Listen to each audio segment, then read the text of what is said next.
Hey everybody, Dennis Prager here. If you want an antidote to fear and prefer truth, flattenthefear.com.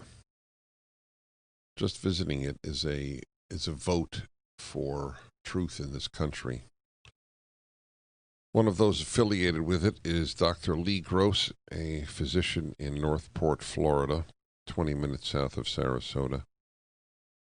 President of Docs for Patient Care Foundation. That's the number 4.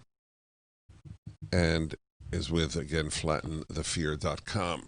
So I was mentioning to you, it's very important. I'm interrupting myself. I just want to note how important what you said was. That the way, as I understood what you said, the way in which hospitals work is very similar to airlines. They schedule, prior to COVID, they scheduled flights based on basically having a full flight. Otherwise, they fly at a loss.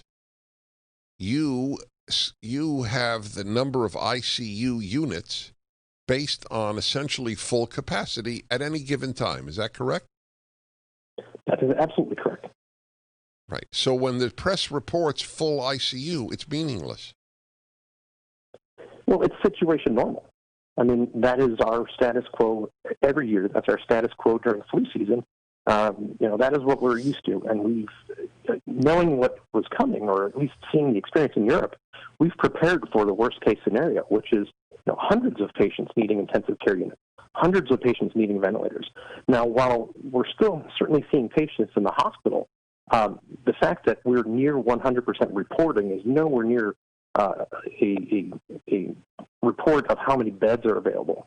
So having said that, just because there's a bed available doesn't mean you want to be in it, and that doesn't mean disregard all caution. But I want to, briefly, you had mentioned about corruption of the science.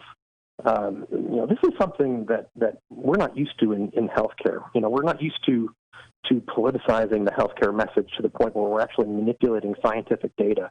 But what happened in the New England Journal, what happened with Lancet, the studies weren't just wrong, they were fake.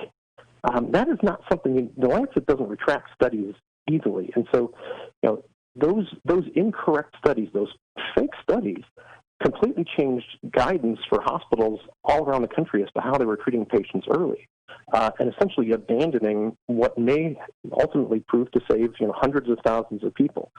So we do have to flatten the fear. We have to get out in front of this.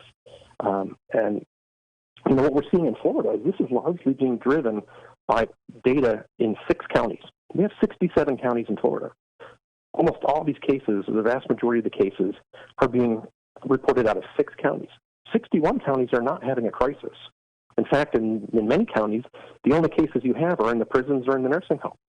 Now, we certainly fear and are saddened by every single one of those cases, but that's not a reason to close schools. And why close the schools? Because the nursing home has an outbreak in it. That doesn't make sense. So what's appropriate for Broward County in Fort Lauderdale may not be appropriate for Wauchula, Florida, in the middle of the state. That's been the case the whole time. I wrote about this months ago. Why are we closing down North Dakota because New York is having a crisis? Would Manhattan have shut down if that's the Wyoming 64th? There's no question it wouldn't. They wouldn't even know what's happening.